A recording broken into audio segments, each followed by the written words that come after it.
भाई दूज का पर्व हमारे हिंदुस्तान में दीपावली के बाद मनाया जाता है, जो हमारे हिंदुस्तान में हर जगह ग्रामीण क्षेत्रों और शहरों में मनाया जाता है, लेकिन इसके बारे में बहुत कम लोग जानते हैं। तो चलिए हम आपको भाई दूज के बारे में विस्तार से बताते हैं और इन रहस्यों को उजागर करते हैं। तो आप लोग वीडियो में अंत तक बने रहें, साथ ही हमारे चैनल को लाइक, सब्सक्राइब एवं शेयर जरूर करें। भाई दूज, जिसे भात द्वितीया एवं तिल द्वितीया और कई क्षेत्रों में भाई टीका या भाव बीज भी कहा जाता है, हिंदू धर्म में भाई बहन के अटूट प्रेम का प्रतीक है।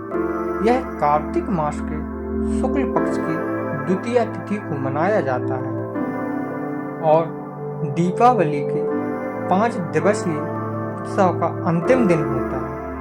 धर्मशास्त्रों के अनुसार इस दिन भाई अपनी बहन के घर जाकर तिलक करवाता है और भोजन करता है। ऐसा करने से वह यमलोक के भय से मुक्त होता है और दीर्घायु प्राप्त करता है।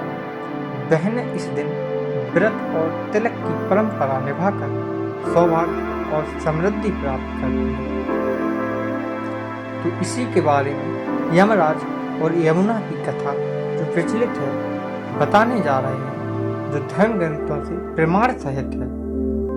पद्म पुराण और स्कंद पुराण में उल्लेख है कि सूर्यदेव और संज्ञा देवी के 3 प्रमुख संतानों में यमराज, यमुना जी और भगवान शनि थे। यमराज को मृत्यु और धर्म का देवता कहा गया है, जबकि यमुना पृथ्वी पर विवाहित होने वाली दिव्य नदी के रूप में पूजनीय है।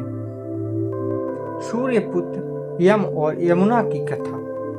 पौराणिक मान्यताओं के अनुसार धर्मराज, यमराज और देवी यमुना भगवान सूर्य और उनकी पत्नी देवी संज्ञा की संतान थे। दोनों भाई बहन में असीम स्नेह था।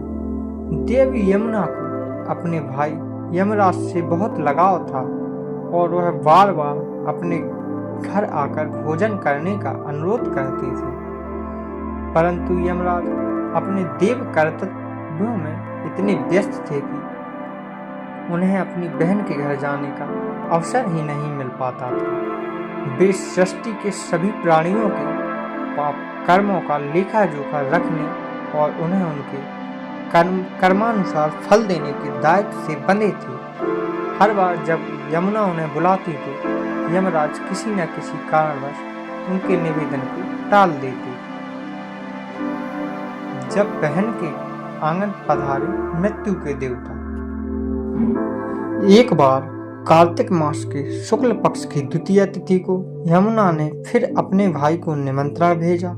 इस बार उनका आग्रह इतना स्नेहपूर्ण और हृदय से भरा था कि यमराज स्वयं को रोक नहीं पाए। उन्होंने अपने सारे कार्यों को एक तरफ रखकर अपनी बहन यमुना से मिलने का निश्चय किया। यमदेव को अपने घर के द्वार पर देखकर यमुना की खुशी का कोई ठिकाना नहीं रहा। उनका हृदय प्रफुल्लित हो उठा। उन्होंने बड़े ही उत्साह और मंगल गीतों के साथ अपने भाई का स्वागत किया। उन्होंने यमराज के लिए अपने हाथों से विभिन्न प्रकार के स्वादिष्ट व्यंजन बनाए और उन्हें बड़े ही प्रेम से भोजन कराया।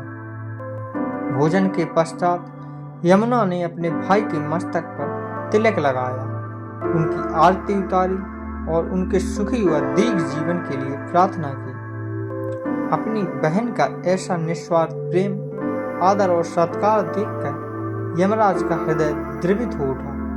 वे अत्यधिक प्रसन्न हुए और उन्होंने अपनी बहन यमुना से कोई भी वरदान मांगने को कहा। तब यमुना ने हाथ जोड़कर कहा, हे विधाता, आप प्रत्येक वर्ष इसी दिन मेरे घर आकर भोजन करने आया करें। मेरी बस यही अभिलाषा है। साथ ही मैं यह भी वरदान चाहती हूँ कि आज के दिन जो भी बहन अपने भाई को इसी तरह आदर पूर्वक तिलक करे और भोजन कराए, उसे कभी आपका भय ना हो।